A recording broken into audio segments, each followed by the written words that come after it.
Bismillahirrahmanirrahim. Assalamualaikum warahmatullahi wabarakatuh. Alhamdulillahirabbil alamin wa bihi nasta'in ala umuri dunya waddin. Salatu wassalamu ala asrafil anbiya'i wal mursalin wa ala alihi wa sahbihi ajma'in, amma ba'du. Teman-teman yang dirahmati Allah Subhanahu wa taala, sabahal khair. Selamat pagi semuanya. Semoga kita dalam keadaan sehat, kuat, istiqomah dalam melakukan pembelajaran maupun membantu orang tua di rumah. Adapun insya Allah pada hari ini kita akan masuki materi di bab ke-9 atau pembahasan yang baru seputar akhlak tercela.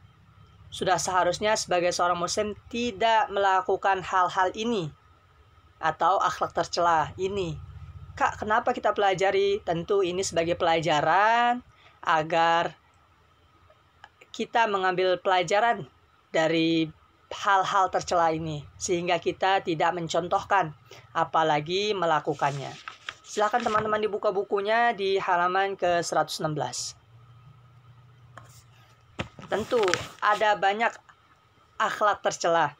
Namun yang akan kita bahas di bab ke-9 ini, yang pertama yaitu seputar pesimis, ya, lawan kata dari optimis, kemudian bergantung, senantiasa selalu membutuhkan orang lain, kemudian serakah atau tamak, dan yang terakhir yaitu putus asa. Namun insya Allah pada pertemuan pada pagi hari ini kita akan membahas dua akhlak tercela, yaitu pesimis dan bergantung. Sebelum itu kita buka terlebih dahulu pembelajaran kita pada pagi hari ini dengan membaca ayat Bismillahirrahmanirrahim. Bismillahirrahmanirrahim. Baik teman-teman yang dirahmati Allah Subhanahu wa taala, sejatinya pesimis adalah sebuah pandangan tidak mempunyai harapan. Dia tidak yakin atas apa-apa yang ia usahakan, atas apa-apa yang sebenarnya ia bisa lakukan.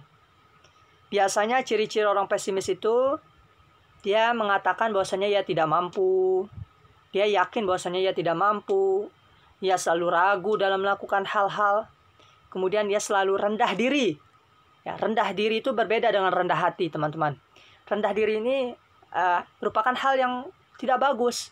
Ya, menjelekkan dirinya, menganggap dirinya bahwasanya ia tidak bisa, tidak mampu. Kemudian dan ia selalu menganggap bahwasanya setiap upaya dan usaha yang ia lakukan selalu gagal. Ya. Kalau bisa dikatakan, yang sering teman-teman mungkin sering dengar, yaitu kalah sebelum berperang. Jadi perangnya aja belum, tapi dia udah mundur. Ya, dihadapinya saja belum, tapi dia sudah mundur, sudah menyerah. Nah, oleh karenanya sifat ini tidak baik bagi seorang muslim. Ya, contohnya, maksudnya apa sih Kak? Contoh. Si Ahmad, dia menganggap dirinya bahwasanya ia tidak bisa belajar bahasa Inggris. Ya, dia belum mencobanya. Dia belum belajar dengan gurunya, dengan guru bahasa Inggris, contoh Miss Lisa. Namun dia udah menganggap bahwasanya dirinya tidak bisa. Ya, dan dia beranggapan bahwasanya dia tidak akan pernah, si Ahmad ini menganggap bahwasanya Ahmad tidak akan pernah bisa belajar bahasa Inggris dengan Miss Lisa. Ya, karena anggapannya itu dia udah pesimis, sudah jelek, sudah mundur, sudah menyerah, maka hal ini tidak bagus. Hal ini akan mengakibatkan keburukan kepada si Ahmad, kepada dirinya. Oleh karenanya, ketika kita menghadapi kesusahan, yakinlah bahwasanya kita pasti bisa. Optimis, yakin sama diri kita bisa melakukannya. Nah, kita bisa belajar bahasa Inggris, kita bisa belajar bahasa Arab, dan lain-lain. Seperti itu. Adapun akibat buruk yang akan ditimbulkan bagi orang-orang yang berlaku atau memiliki sifat pesimis, yang pertama itu tentunya ia akan malas dalam berusaha. Karena dia berkeyakinan bahwasanya ia akan selalu gagal. Dan ini tidak bagus bagi seorang muslim. Bagi kalian, bagi kita semua. Kemudian yang kedua yaitu kesulitan dalam mewujudkan cita-cita. Ya, boro-boro cita-cita, dirinya saja tidak yakin. Apalagi cita-cita yang besar, yang dia sebenarnya seharusnya bisa dilakukan, namun dikarenakan dia tidak yakin dengan hal yang sebenarnya ia mampu, maka ia tidak akan terwujud cita-cita yang diinginkan. Kemudian potensi sulit berkembang. Yakinlah bahwasanya setiap kita ini memiliki potensi. Ada teman-teman yang bagus dalam bidang menggambar, Ada teman-teman di kelas 4 ini, di kelas 5 ada yang bagus dalam bidang bernyanyi, ada yang bagus dalam bidang hafalan tahfiz, ada yang bagus dalam bidang menulis dan lain sebagainya. Yakinlah bahwasanya setiap kita memiliki potensi, kelebihan. Ya. Tapi kalau ia atau seseorang itu pesimis atau menyerah sebelum dia yakin, sebelum dia menunjukkan kelebihan yang ada dalam dirinya, maka ini nggak akan terlihat, nggak akan timbul, nggak akan tampak. Seperti itu. Adapun yang keempat, pekerjaan tidak dapat diselesaikan dengan baik. Ya tentu tidak akan diselesaikan dengan baik. Kemudian mudah putus asa karena pesimis. Ya, tidak punya tujuan hidup. Tujuannya hanya menyerah saja, menyerah. Ini tidak baik bagi seorang muslim, tidak baik bagi seluruh siswa dan siswi Madrasah Ibtidaiyah Yasdah. Insyaallah mudah-mudahan kita terhindar dari hal-hal tersebut. Kak, gimana solusinya untuk menghindari hal tersebut? Menghindari dari sifat pesimis. Kemudian yang pertama yaitu membangun sikap optimis. Kita yakin. Ya, jangan takut. Coba hadapi tantangan. Jangan mundur, jangan menyerah. Ya. Contoh ketika kalian bertemu dengan guru atau di pelajaran ketika kalian tidak paham, jangan kalian takut untuk menyampaikan pertanyaan kalian atau meminta untuk diulang lagi penjelasannya kepada guru kalian. Tidak usah takut. Namun sampaikan dengan baik, yakinlah bahwasanya ini buat kebaikan kalian. Jadi harus optimis, yakin terhadap apa-apa yang ada pada dalam diri kita. Yang kedua, jangan mudah putus asa. Hambatan pasti datang, tantangan pasti hadir. Yakinlah bahwasanya tantangan ini akan memudar, akan menghilang selama kita mau berusaha. Kemudian berdoa kepada Allah, tentu Allah lah yang memiliki kehendak, Allah lah yang mengubah segala keadaan, Allah lah yang memberikan apa-apa yang kita inginkan. Kemudian yang keempat, menyadari bahwasanya setiap orang mempunyai kekurangan dan kelebihan. Ini yang tadi kakak sampaikan. Jangan sampai teman-teman ini menyerah, pesimis. Bahwasanya, Kak, saya nggak punya kelebihan. Yang ada saya punya kekurangan semua. Tidak, teman-teman. Setiap manusia itu pasti yakin memiliki kelebihan dan kekurangan. Ya, tinggal bagaimana teman-teman ini mencari. Kemudian, Kak, saya nggak bisa mencarinya. Minta dibantu sama orang tua, minta dibantu oleh guru kalian, sharing. Kemudian apabila ada kakak kalian, tanyakan dan lain sebagainya. Insya Allah ini bisa membantu. Bahkan lebih bagus lagi, kalian juga meminta petunjuk kepada Allah, berdoa kepada Allah agar diberikan atau ditampakkan kelebihan kalian dalam bidang tersebut. Seperti itu teman-teman, untuk sikap tercela pesimis. Adapun yang kedua yaitu menghindari sifat bergantung. Kak, apa sih sifat bergantung? Bergantung itu kerjaannya cuma membutuhkan orang lain, teman-teman. Ya, dalam peribahasanya yaitu menggantungkan seluruh hidupnya kepada orang lain. Apakah kita meminta pertolongan kepada orang lain itu nggak boleh? Boleh. Membutuhkan orang lain boleh. Namun sewajarnya. Jangan berlebihan. Apalagi setiap hari, setiap waktu, setiap saat menggantung kepada orang lain. Tidak bisa teman-teman. Setiap manusia itu memiliki kesibukannya masing-masing. Nah, kita tidak bisa bergantung secara totalitas, secara keseluruhan kepada orang lain.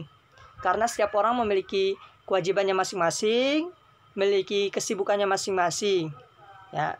Adapun di sini bergantung adalah mengharapkan bantuan atau pertolongan kepada orang lain. Jadi di sini bergantung di sini yang dimaksud apa-apa ya hanya mengharap atau hanya bergantung kepada orang lain. Ya, tidak yakin atas upaya maupun usahanya. Ya, ciri-ciri orang yang punya sifat bergantung adalah selalu meminta bantuan. Nah, ini yang tadi kita sampaikan. Jadi dia hanya meminta bantuan kepada orang lain. Dia tidak mau berusaha. Dia mau makan, tetapi dia tidak mempunyai uang. Juga dia tidak mau bekerja. Kemudian hanya bergantung kepada orang lain. Nah, yang seperti inilah yang tidak bagus, ya, tidak baik, yang tercela bagi Allah Subhanahu wa taala di sisi Allah. Ya, jadi sudah seharusnya ya sifat bergantung ini tidak ada dalam diri kita semua. Ya, di sini ciri-cirinya yang tadi kakak sampaikan, kemudian tidak mandiri serta tidak percaya diri. Bahkan biasanya orang yang dihinggapi sifat bergantung ini dia memiliki sifat malas. Bayangkan, malas. Ya, malas ini merupakan sumber dari kehancuran. Makanya kita tentu jangan sampai terbesit ya sifat malas yang berlarut-larut di dalam diri kita. Kak, saya malas nih Kak, boleh sesuatu. Namun sebaiknya kita hindari, kita jauhi, kita buang jauh-jauh dari sifat malas. Ya, adapun di sini ya sifat bergantung ini bisa kita lihat di lingkungan atau mungkin setiap hari, hampir setiap hari ya, karena kita hidup di perkampungan. Biasanya ada seorang pengamen yang lewat, atau mungkin kalau pengamen masih kita bisa bantu karena ia mau berusaha ya dengan memberikan hiburannya kepada kita semua. Namun yang sangat disedihkan itu apabila seorang pengemis tanpa melakukan hal apa-apa, dia hanya bergantung tangan. Ya Pak, minta Pak.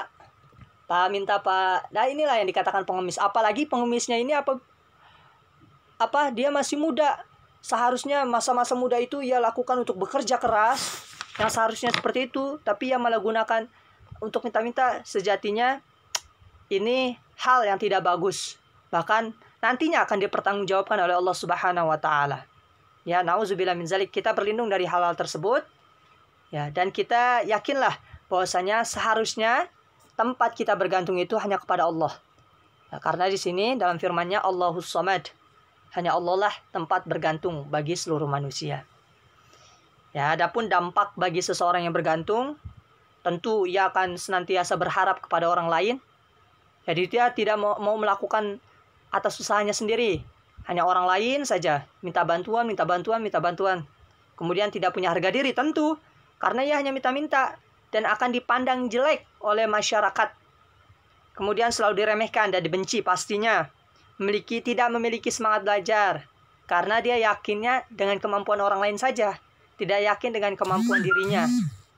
Ya, adapun yang kelima yaitu menyulitkan orang lain maupun diri sendiri. Kak, solusinya gimana? Cara menghindarinya seperti apa? Di sini yang pertama yaitu membiasakan untuk hidup sendiri. Maksud hidup sendiri ini bukan hidup di tengah hutan sendirian, teman-teman. Namun kita berusaha selama kita mampu untuk melakukan, kita lakukan terlebih dahulu sendiri, tidak bergantung kepada orang lain.